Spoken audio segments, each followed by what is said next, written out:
मी स्वप्नाली, तुम्ही बघत आहात आपले बदलापूर। आताच्या क्षणाचे लाईव्ह अपडेट्स आपण घेतोय।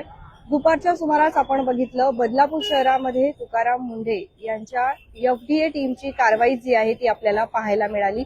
या कारवाई दरम्यान जे काही एफडीएची टीम आहे ती बदलापूर शहरामध्ये दाखल झाली होती आणि अन्न सुरक्षा विभागाच्या अंतर्गत अधिकारी मॅडम अरुणा वीर कायदे ह्या ज्या आहेत त्या इथे आल्या आणि त्यांनी त्यांच्या टीमसह आपली फ्लिपकार्ट मिनिट्सची जी काही वेअर हाऊस आहे तिथे त्यांनी पाहणी केली।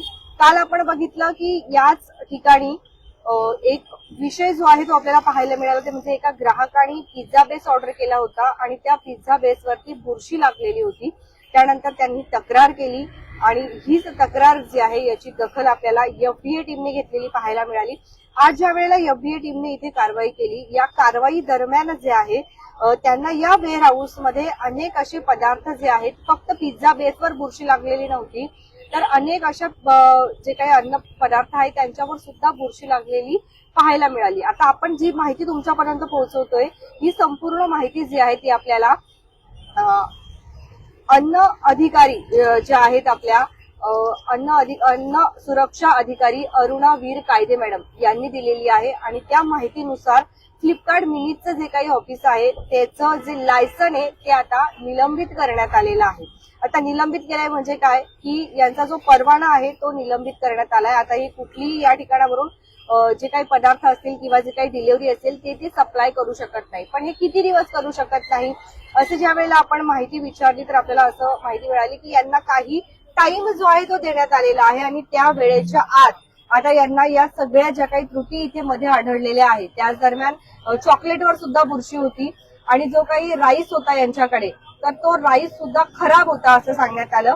परत कॉक्रोचेस वगैरे जे आहेत ते जास्त प्रमाणात इथे होते आणि वेअर हाऊस मध्ये जी काही स्वच्छता पाहिजे म्हणजे सगळ्या ठिकाणी जिथे खाद्यपदार्थ आहेत त्या ठिकाणी कॉक्रोच झाले किंवा बाकीचे जे काही स्वच्छ आहे ते होणार असते, परंतु ते चांगल्या पद्धतीने मेंटेन करणं हे देखील मॅनेजर असतील स्टाफ असेल त्यांचं कर्तव्य होतं, पण त्यांनी ते कुठेतरी त्यांचा निष्काळजीपणा तिथे पाहायला मिळाला।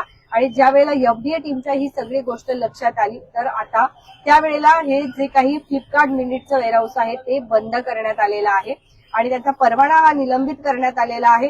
त्यांना मुदत देण्यात आली आहे की जोपर्यंत ते हे सगळं काही क्लीन करत नाही, स्वच्छ करत नाही, तोपर्यंत हे बंदच राहील आणि ज्या दिवशी ते स्वच्छ करतील त्या दिवशी त्यांनी एफडीएची टीम जी आहे ती पुन्हा एकदा इथे येईल।